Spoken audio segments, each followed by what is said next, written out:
strategies and work towards maximizing the benefits of ICT for the very urgent task of rebuilding our country, Nigeria, for our national development and for overall economic prosperity of the citizenry of this great country.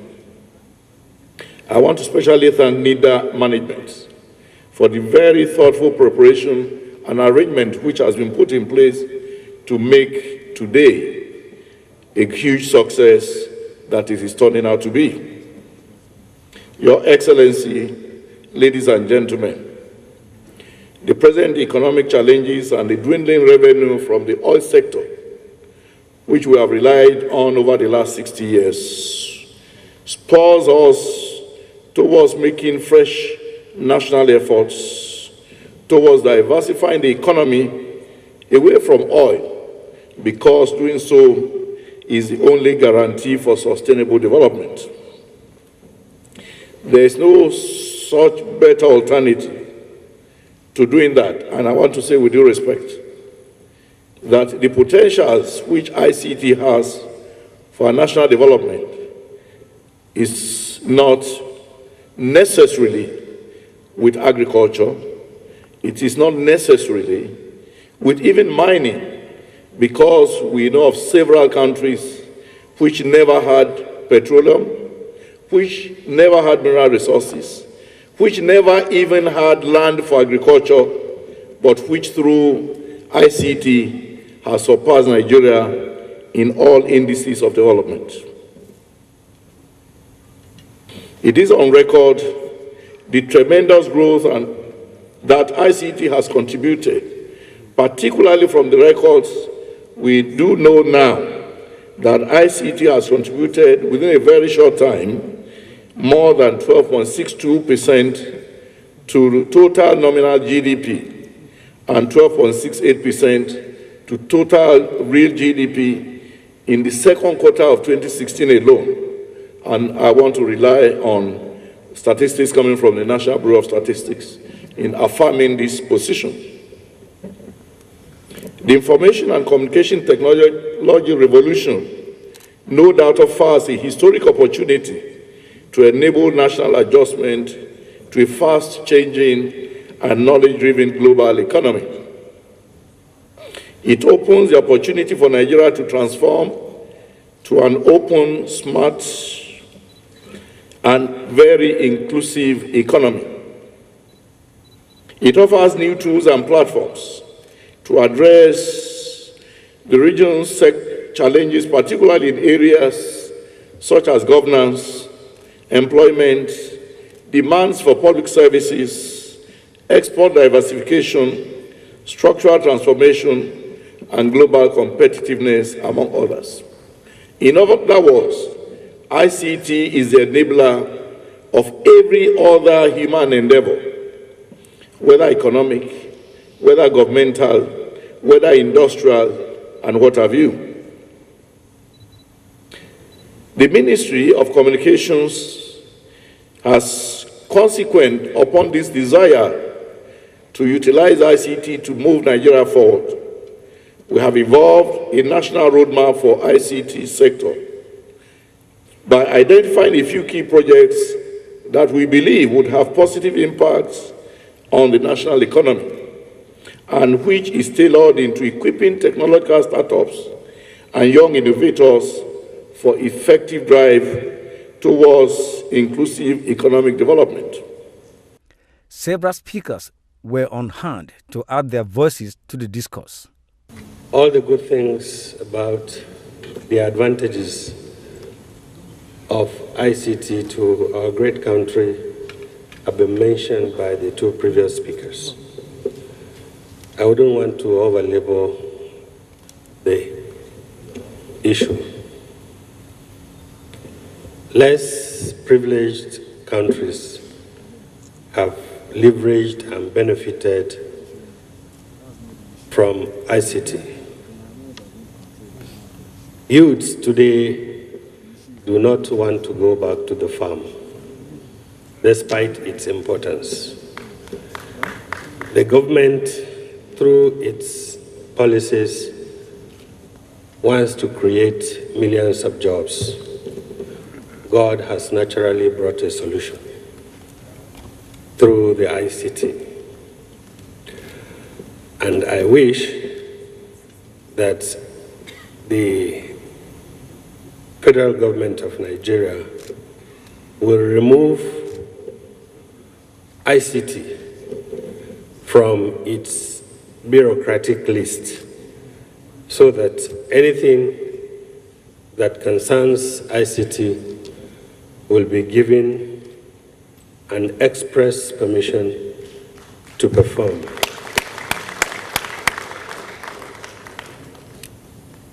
Not undermining all the efforts of the previous DGs of NITDA. A lot is being expected from the present NITDA DG for obvious reasons. One, he is a professional, a PhD holder in ICT. He is not a politician, and he is an ustaz. So that makes it more difficult for him to go the bureaucratic way. It is not definitely going to be business as usual, and lots of people are going to see to it that you make it happen. All other agencies like the NCC, Galaxy Backbone, NHComSat, and all the associated agencies will require all hands to be on deck, especially by the stakeholders. The stakeholders have the key to make it happen. And thank God, the DG did say at his opening remarks that the minister is the Oba of ICT in Nigeria. And so I want to assure the ministry, the Vice President, and all Nigerians that the House of Representatives and by extension the National Assembly are in support of this drive, and we are going to put all efforts to make sure that anything that comes to our table on ICT is approved expressly. I'd like to start by thanking the management of NITDA for extending this invitation to IBM to be part of this event, eNigeria 2016. It's my belief that IBM's involvement at this event will help to enrich and deepen the quality of discussions at this eNigeria 2016, while we also showcase our software assets, our systems solutions, and our capability to support the government in its technology drives. The first thing I want to say is that when I had the announcement of Dr. Isa Ibrahim Ali Pantami as the head of NITDA, I called him and we spoke at length, and I assured him that having served as VC of ATBU and having served as Director General of Energy Commission of Nigeria for 8 years, there's nothing he is to fear. Let him just go through certain steps and all will be clear. And when I came here this morning, saw his staff, chatted with him, I was very happy to see he has fully settled down in this very important agency, NITDA.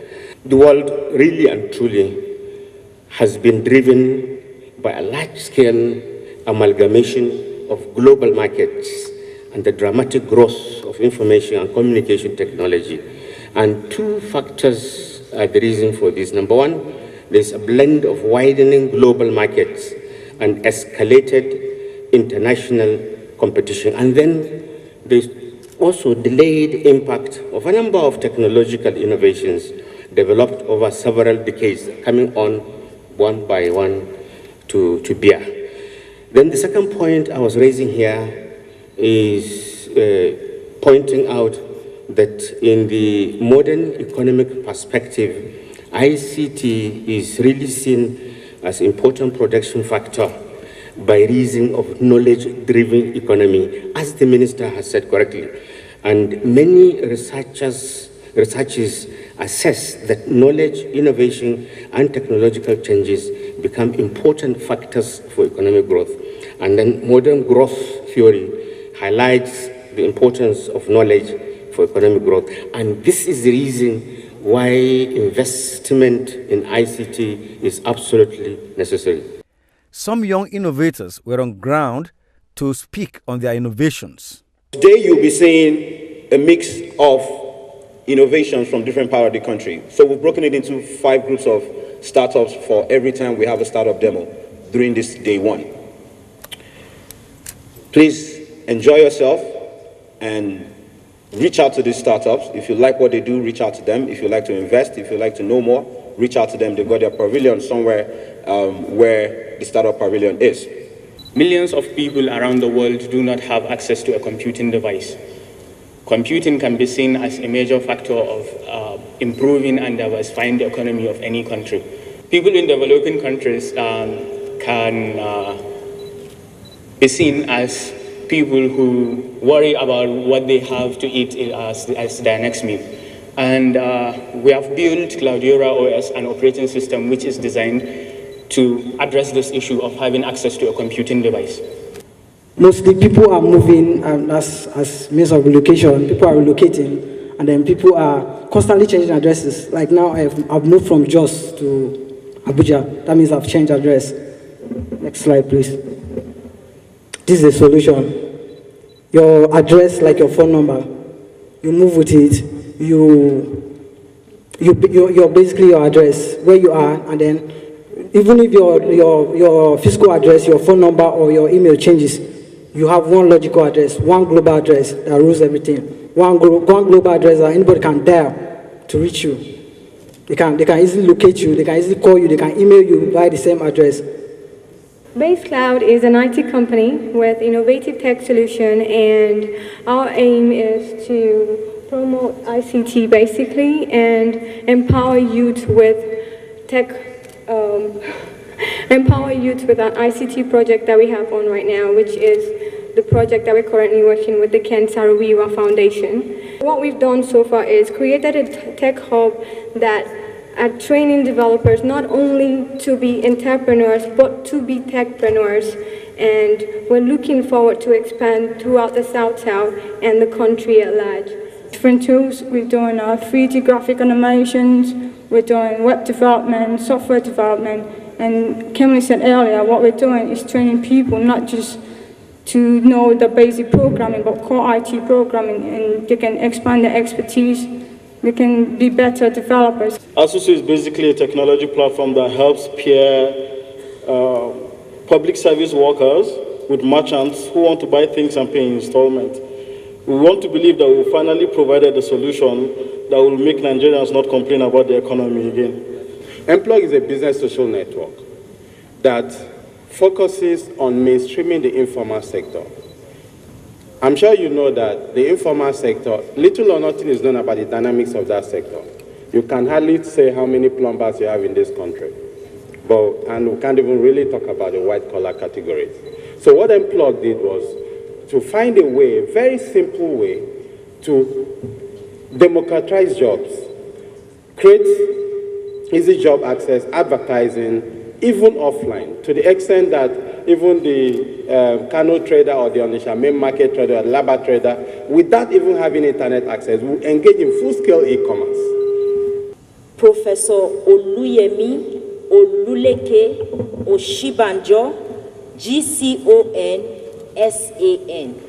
I've enjoyed every moment of my being here, and I must say that, frankly, I would not even have bothered with a speech because I think already so much has been said, and we can already see that we're well on our way to diversifying our economy with the kinds of innovation and the kinds of thoughts and ideas that we've seen on display today. Nevertheless, it's my pleasure to be here with you today at this 9th edition of the eNigeria Summit. I doubt whether there's any subject of greater importance in Nigeria today than the theme of this summit, which is leveraging IT for economic diversification. The Director General of NIGERIA, Mr. Issa Ali Ibrahim Pantami, and his team really deserve to be commended for this excellent, very, very excellent and innovative idea, and their farsightedness. Not only farsightedness, but also in ensuring relevance. Their choice of subject and the tasks that they've set for themselves are entirely spot on. Every once in a while, or perhaps every once in several centuries, comes an innovation that completely redefines every aspect of human life and experience. The printing press, for example, is described as the turning point at which knowledge began to freely replicate and quickly assume the life of its own. The invention of the telegraph was so revolutionary that a notable commentator said that before it, information was moving only as quickly as a man on horseback. Electricity is yet another innovation that has completely transformed everything. In the internal combustion engine, there's so much talk about how that transformed all of what we used to know about mechanical devices, the automobile and all that. But the invention or the innovation of information technology has certainly changed everything. We have a new world order, practically. And this is why it is that whether we like it or not, there is a new reality, the virtual world, a new world in every sense. The implications are varied and profound. They compel diversification and the creation of new opportunities in practically every aspect of human endeavor. To put it differently, digital technology has created a situation where, whether we like it or not, diversification will be forced upon us. Our dependence on oil, for example, simply cannot continue, whether we like it or not. As the years go by, oil is becoming less and less important. Cars are some of the largest users of petrol, but technology is changing all that. And if you look at what is happening today, the birth of the electric car, with all of what has gone into technology, all the technology that has gone into the manufacture of the electric car, just shows us that whether we like it or not, we may not be depending on oil for much longer. Last year, electric vehicles, or EVs as they are called, grew by 60%. Japan has today more electric car charge points than petrol stations. Both Japan and China are aggressively investing and encouraging the use of electric cars. And both countries offer subsidies to buyers of electric cars. Today, the fairly conservative analysis indicate that by 2040, long-range electric cars will cost less than $20,000. According to that projection also, 35% of new cars worldwide will be electric cars. So the most frightening implication of this for us, who are oil-producing countries, is that there will be far less oil consumption, especially from the Asian countries, who today are our major oil markets. Bloomberg estimates, for example, that electric cars will displace oil demand of 2 million barrels a day as early as 2023. Now, that will be equivalent to what created the glut in 2014, the oil crisis in 2014. So how about self-driving cars? Technology has now even produced self-driving cars. Toyota, Mercedes, all of them now produce self-driving cars. And all of these self-driving cars, we know, are very quickly expanding in operation. They are now self-parking, cruise control, all sorts of things. Google, by the way, this same Google, is one of the most aggressive innovators in the self-driving car category. The company has in fact indicated that the driverless car technology in development within its Google X Research Lab is from 2 to 5 years from being ready for widespread use. So Chris Thompson, the Google executive in charge of the project, discussed the imminent possibility now of autonomous vehicles patrolling neighborhoods to pick up and drop off passengers. Clearly, whether we like it or not, the technology is forcing diversification as innovation opens up new vistas, new opportunities, and greater access to benefits that were once exclusive. There are now new e-opportunities for various financial services, and most of these services are not even owned by the banks or financial institutions. They are actually owned by the individuals who develop them, the individuals who make them, like some of the innovators that we've just listened to a few minutes ago. Formal education, if you just look at formal education, both in form and content and delivery, is certainly another area that's been radically impacted by technology and innovation in this decade. The changes that we're seeing, even locally, are as dramatic as they are profound. And take a secondary school, for example. Before June 4th, 2013, a student had to buy several textbooks and a few years of past question papers. However, in 2013, Osun State introduced Opoimo, an electronic learning tablet which enables self-paced learning. The tablet provides 3 major content categories, namely the e-library and the virtual classroom and the integrated zone. The virtual classroom contains 63 e-books covering 17 academic subjects for examinations conducted by NECO, by WAEC, by JAM, as well as material on enterprise education, civics, and even sexuality education. The integrated test zone has over 40,000 JAM and WAEC practice questions dating back 20 years. The device will save the state of Osun 8.4 billion extra that it would have spent providing hard copies of textbooks. The tablet can also record audio lessons, and the tablet has, of course, revolutionized learning, making it cheaper and more effective. It gives the student more control, allowing him to pace himself or herself in his learning. The e-library that it contains bridges the huge gap of the lack of libraries and books by making books available electronically. By simply enabling internet facilities, the student can access useful e-libraries all over the world. It certainly is a new day.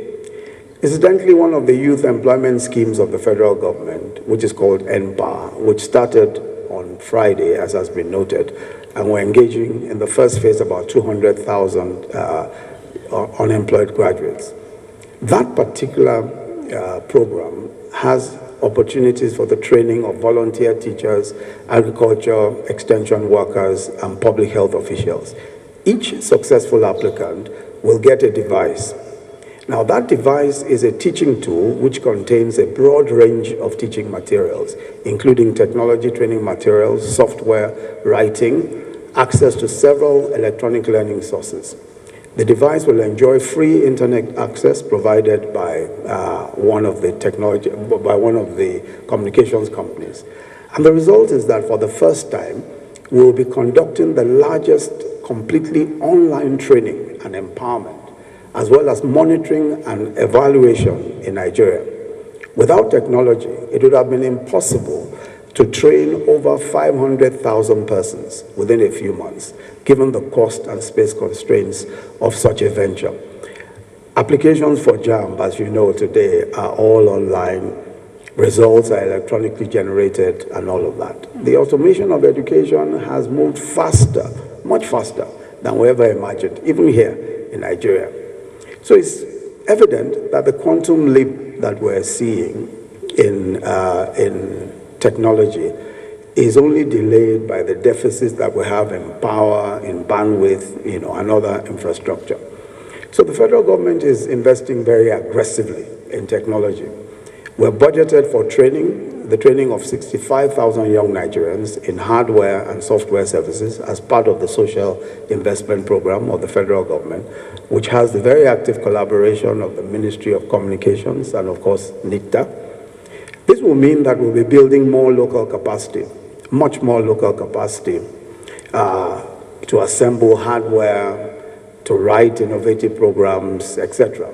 We'll also be focusing on technology for media and entertainment, which is a big growth area. We intend to create a reservoir of human capacity in technology that can be exported internationally. Nigeria can lead India as a market for technology and innovation.